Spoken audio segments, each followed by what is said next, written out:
Panazana anaraka ity vaovao faritra eto amin'ny televiziona malagasy ity. Vaovao mikasika ny faritra Atsinanana Vetrano no anomboantsika izany.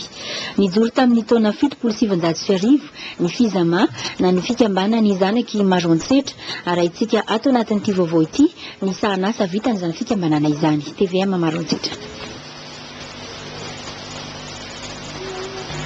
Ny taona 770 no nikasana hananganana ny fikambanany zanaky Maroantsetra miasa somonina eto Toamasina ary ny taona 770 vao nijoro ara-dalàna ka ezaka lehibe vita mitantana tamin'izany fotoana izany nahazoana tokotany lehibe mirefy 320 metatra.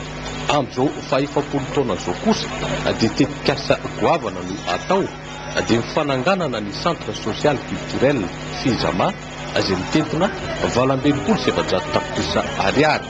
Io trano io no ametrahana amin'ny birao, efitrano fanaovam-pety ary handraisan'ireo mpianatra ny université mandraty fianarana eny Barikadiny. Ka dia antsoina zany tsirairay aby zany na mpianatra na izy na ray aman-dreny avany zany iaga misala zany azo atao hôtel tsara ihany koa iandraisam-bahiny na avany avelany zany izay trano ataonay ety ato satria misy efitrano maromaro azo atoriana dia misy fandraisam-bahiny ara-dalàna na velany fandraisana anjara fampandrosoana ny parité Atsinanana. Ifampiarahaba tratry ny asaramanitra izy ireo ny asa votsy lasa teo ka omborono vonoana ho nofikena amin'ny tapevanana izay mifarana tamin'ny koram-pifaliana sy ny ity. Fa tamin'ny herinandro lasa teo kosa no nanamariana ny andro iraisam-pirenena ho an'ny faritra Mando ho an'ny faritra Melaky ary dia tao amin'ny komina Ambanivohitra Tamborano no nanatotosana izany. TVM Melaky. Ala aina ho an'ny rano sy ny faritra Andriny rano. Io no lohahevitra noraisina nandritry ny fanamariana ny fankalazana ny andro iran-tany ho an'ny faritra Mando tamin'ity taona 2024 ity. Ho an'ny faritra Melaky dia ny komina Ambanivohitra Tamborano no voafidy nanaovana ny hetsika fankalazana ny 2 febroary teo ka tamin'ny alalan'ny filaharam-be namakivaky ny tanàna ny Tamborano nataon'ireo mpianatra no santarana izany na raha ny lanonana ofisialy ny tapany tolakandro-kosa indray dia notohizana tamin'ny valandresaka izay nanasana ny saramba-be-bahoaka ka nitondrana famelabelarana tamin'izany ny momba ny site Ramsar izay nambarany solotena ny ONG Veille Peregrine Fond aty amin'ny faritra Melaky sy ny lehibe ny sampandraharahany ala aty an-toerana fa efa 10 taona izay no nisy ny site Ramsar ka ho an'i Madagasikara dia 7 no toerana efa nifaritana ao anatiny ka isan'izany ny ao Manambolo Maty ao amin'ny distrikany Antsalova. Nasongadiny reto tompon'andraikitra roalahy reto ihany koa nandritra ity valandresaka ity ny fisy ny harena voajanahary ato amin'ny faritra Mandrozo aty amin'ny tapany avaratry ny distrikany Maintirano. Ireo izay nifandimby tamin'ny fandraisam-pitenenana nandritry ny lanonana ofisialy tamin'izao fankalazana izao dia samy nanasongadina ny mahazava-dehibe ny faritra Mando sy ny fikajiana ny harena voajanahary, ny fitsinjovana ny an'olombelona, ny asany atiala an-tanety sy ny alahonko ary ny tombotsoa ho an'olombelona sy ny taranana. Ireo komina telo aty amin'ny tapany avaratry Manambao dia samy manana ny maizy azy amin'ny fananan'ireo harena voajanahary ao aminy dia ny komina ny Tamborano, Andranovao ary Iveromanga. Ny mba hisy fiarahana ny tany tsirairay amin'ny fitantanana tsara ny ala, ny ranomamy sy ny ranomasina mba ho tombotsoa ny zanaka manjafy no kendrena ary indrindra ho fanabeazana raha tontolo iainana ho an'ny be sy ny maro sy ny ankizy.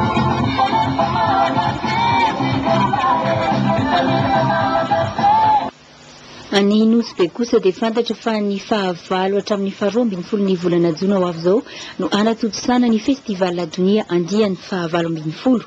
Isy arak'izany ireo artista avy aty amin'ny Nosy La Réunion sy avy any France ary ny mpanakanto avy eto toerana toa Andrinana sy Ry Solange. TVM Nosy be.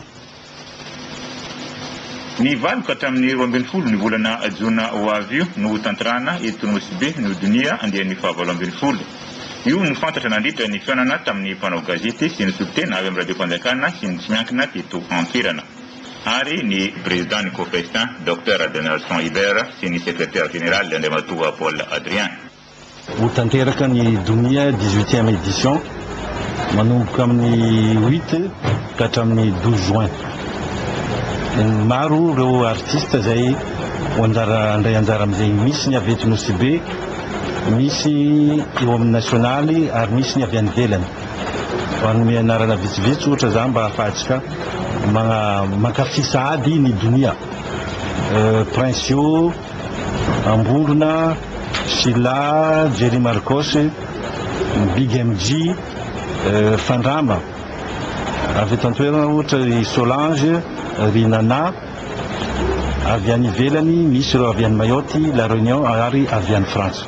Amin'ny ankapobeny tsisy fivoana firy ny donia andeha ny fahavalo folo raha oharina tamin'ny teo aloha. Isy ny fihaonana ara-panatanjahantena, carnaval, conférence débat ary ny fampisehoana maro samihafa ao amin'ny kianjany Ambody Voanio.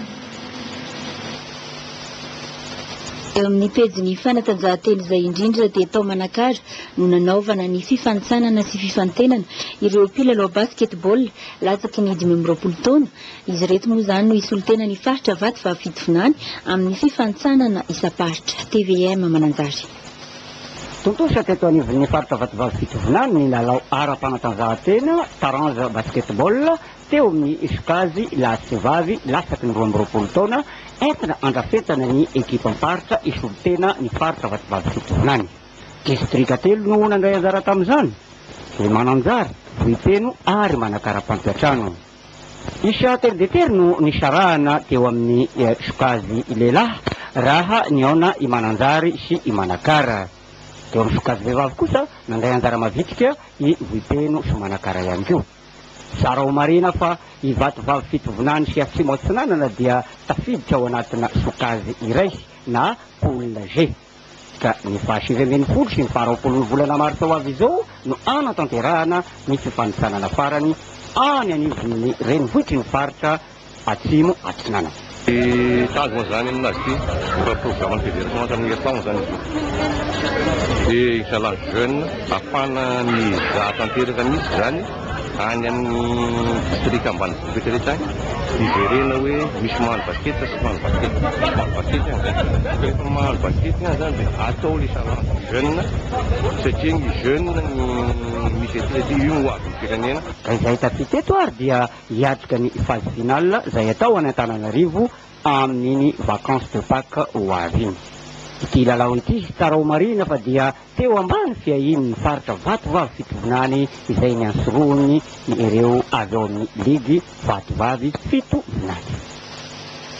Atao anatin'ny faritra Analamanga kosa dia totosa tety tsara lalàna tamin'ny talata teo ny tirage miam izay nampanaovy ny orinasa UCODIS. Betsaka ireo nahazo loka ary isan'ny nanatry maso teny an-toerana ny namana Bertrand Ranevmanana.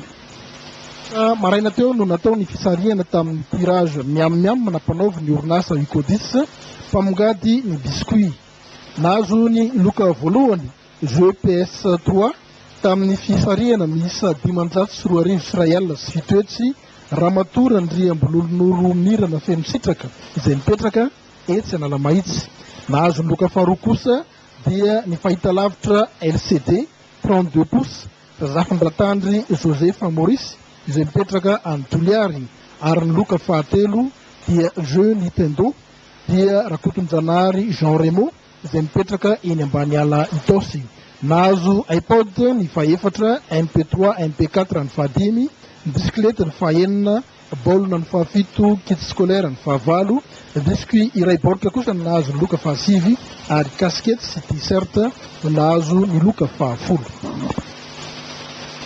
Fanazahoana akony kosa ny fanamariana ny andro asa-pirenena ho an'ny vehivavy tany amin'ny isam-paritra, maromaro ireo nahatonga vaovao ary ndeha rahantsika miaraka ireo. Iombonana amin'ny rehetra ny lohahevitra vehivavy sy lehilahy miara-mientana hatrany fotony ho fampandrosoana ny sosialim-bahoaka ho amin'ny fanamariana ny andro ny 20 marsa ho an'ny fianakaviam-ben'ny Andriambavilanitra tato amin'ny distrikany Betafo. Ireo Andriambavilanitra Zandary avy amin'ny tompoparitra ny Zandary eto Betafo no nitarika ny diabe namakivaky ny tanàna. Notrono ireo fianakaviam-ben'ny fiambanam-behivavy samihafa ny afara atao amin'ny kianja filalao voam-baolina nanatotsana ny lanonana ofisialy amin'ny fankalazana ny andron'ny 20 marsa. Matory sosialim-bahoaka tokoa ny lamina sy mandroso dia manana anjara biriky lehibe amin'izany isika vehivavy satria miankina amintsika vehivavy ny ao an-tokantrano voalohany indrindra. Rehefa milamina ny tokantrano, milamina ny fiainam-pianakaviana, milamina ny firenena iray manontolo. Nitarika ny fotoana ny vavimatoan'ny distrikany Betafo Ramatoa Ramahandry Arivo Fanja lehiben'ny distrika vaovao. Io ihany koa no lanonana nisehony voalohany tamin'ny vahoakan'ny Betafo taorian'ny fanendrena azy hiadidy ny fitantanana ity distrika ity. Notsindriny manokana tamin'ny lahateny nataony ny fampitoviana lenta ny fanabeazana ny zazalahy sy ny zazavavy.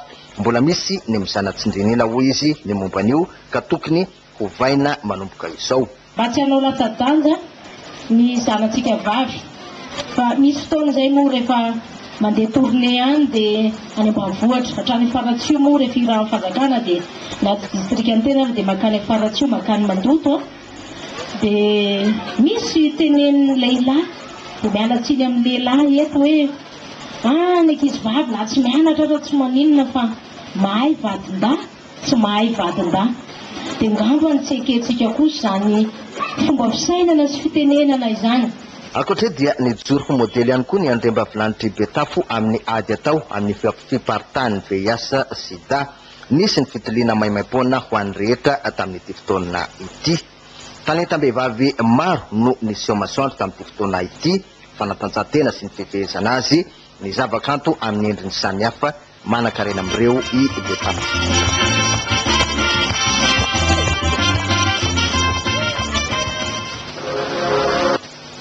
Niavaka ny fankalazana ny andron'ny vehivavy teto amin'ny distrikana ny Zozorobe ary sambany teto amin'ny Zozorobe no nisy toy izao. Netomboka tamin'ny filaharam-be namakivaky ny tanàna ny lanonana izay notariany ramatoa lehibe ny distrika sy ny vadiny be ny tanàna. Teo koa ireo mpianatra sy mpampianatry ny lycée sy ny CG rehetra sy ny fikambanany ny vadiny Zandary, ny Croix Rouge, ny fahasalamana ary ny fikambanany vehivavy fanily. Nandritra ny lahateny ny fandimbiasan'ny lehiben'ny distrika sy ny vadiny be ny tanàna no nanasongadinana ny loha hevitra hoe vehivavy sy lehilahy miara-mentana an-trany fotony ho fampandrosoana ny sosialim-bahoaka. Raha miara-mentana tokoa ny vehivavy sy ny lehilahy fa miara-mandraindray fotony fotony amin'izany asa fampandrosoana izany dia apetrako amintsika rehetra ny fanontaniana hoe iza ny loton'ny vokatra. Andeha ho atsika amin'ny morona iray fafirebentsika ity. Eny raha ny distrika nanjovina manokana azy fa ataontsika hoe izahay vehivavy melatra akavanana ary anareo lehilahy no melatra avy. Ankoatr'izay dia nisy ny fambolekazo niresan'ireo vehivavy rehetra isantsokajiny teto amin'ny lycée sy ny EVP nan-Zozorobe ary nofaranana tamin'ny lanonana sy ny fiaraha-misakafo moa ny courant. Miara-mentana an-trano ny lehilahy sy ny vehivavy amin'ny fampandrosoana ao amin'ny commune Ankatonondry Sakay distrika ny Tsorony Mandidy. Ny conseil communal ihany koa zany namezana tany amin'ireo anaovana trano fiona ny vehivavy mba isin'ny miserasera ho an'ny vehivavy rehetra ato anatin'ny commune Ankatonondry Sakay. Dia tenako izay tokony andraiky teto dia mitanàna ny Ankatonondry Sakay dia manome ray tapisariary ho an'ireo vehivavy zany mba hidemareny ny asa fananganana ny fotodrafitrasa zay anireny amin'ny akany vehivavy zay ahorona eto amin'ny commune. Momba ny fankalazana ny valo mars nandray anjara avokoa ireo vehivavy avy amin'ny fokotany 2020 mandrafitra ny commune miampy ireo fikambanam-behivavy samihafa misy any an-toerana.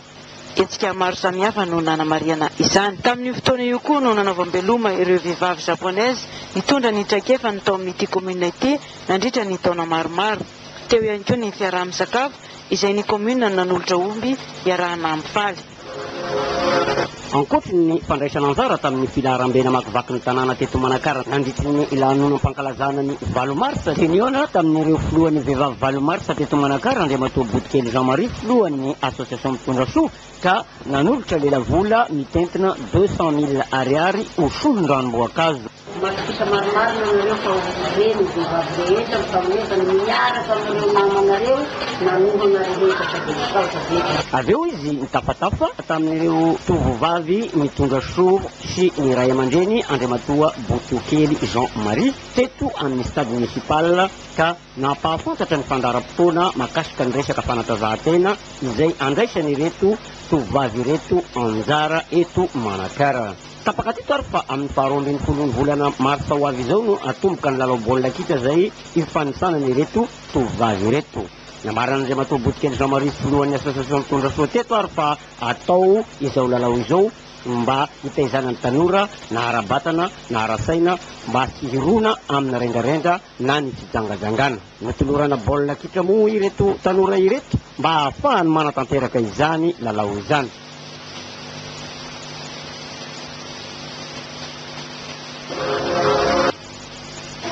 toy ny tanàna rehetra dia nanamarika ny andron'ny valomarsa ihany koa ny vehivavy tao amin'ny distrika Namboasary Atsimo ny herinandro lasa iny izay notarihiny ramatoa lehibe ny distrika Namboasary Atsimo sy ramatoa filohan'ny fikambanan'ny vehivavy valomarsa ao an-toerana. Hetsika maro no nentin'ireo vehivavy ao Namboasary Atsimo nanamarika izao andron'ny valomarsa izao tao ohatra ny fanadiovana ny tanàna Namboasary. Nisy ihany koa ny fitaovam-pivavahana isam-pinoana tao amin'ny fiangonana FJKM ny andron'ny valomarsa 1 taorian'izao dia nisy ny kabarana fanabeazana teo amin'ny tokotanin'ny commune. Navolotsy ny ramatoa Solange filohan'ny fikambanana valomarsa tamin'ny lahateniny ny lohahevitra fankalazana tamin'ny ity taona ity tamin'ny fandraisam-pitenena nataony fa isika vehivavy dia amin'ny faritra atsimo io. Efa betsaka ihany koa hoy ramatoa lehibe ny distrika ny ezaka izay natao manoloana ny fombandrazana aty amin'ny faritra mba hirosoana amin'ny fampandrosoana izay ampifanarahana amin'ny toetrandro. Efa aty amin'ny faritra atsimo izay vita ny tontolo ambanivohitra dia hita fa mbola eo ny karazo fomban-drasana dia mbola miteraka fokolanana sy lantikivy eo amin'ny vehivavy sy ny lehilahy. Ny tolakandron'ny valomarsa 1 iny moa dia nisy ny lanonana ara-panatanjahantena isan-karazany miaraka amin'ny vehivavy tao Namboasary Atsimo. Vehivavy sy lehilahy miara-mientana hatrany fotony ho fampansoana ny sosialim-bahoaka. Io no lohahevitra niarahana tamin'ny fankalazana ny valomarsa andron'ny vehivavy eran-tany tamin'ity taona 1 ity. Navory vahoaka marobe tokoa ny lanonam-panamariana ny valomarsa teto amin'ny renivohitry ny faritra Anosy. Hetsika maro samihafa no nomanin'ireo fikambanam-behivavy mijoro eto Tolagnaro nankalaza ny valomarsa 1 nanomboka tamin'ny faha 5 marsa ary nifarana tamin'ny faha 9 marsa 1 famangena narahina fanomezana ho an'ireo vehivavy terabao niteraka tamin'ny valomarsa 1 teny amin'ny hopitaly eto Faradofay. Toerana koa ny fitondram-panjakana amin'izao izay manome toerana ny vehivavy mba ho tokotra. Nandray anjara mavitrika ihany koa ireo lehilahy maro eto Fort Dauphin tamin'io valomarsa io. Voaporofo izany tamin'ny fanamafisan'ny taliam-paritry ny mponina andriamatoa Serge Auguste tamin'ny kabary nataony ny mahazava-dehibe ny sosialim-bahoaka indrindra fa ny firaisan-kina ny andriam-bavilanitra malagasy eo amin'ny fanatanterahana ny andromaso tokon'olona sy ny fanovana ny toe-tsaina ary ny tsy salasala intsony amin'ny fandraisana andraikitra toy ny nataon'ireo lehilahy hatramin'izay. Nambarany ihany koa dia famarana ny kabarina fa tafatsangana eto Anosy ny tambazotra ny vehivavy miady amin'ny tsy fandriam-pahalemana. Teny ako ny valomarsa iny tompoko lasy tompoko vavy no nentsika nanaka tonany pejiny vaovao-pasitra androany nisorony ianao niaraka tamin'ny hatramin'ny farany ary manome fotoananao ho amin'ny rampitsindray film tompoko.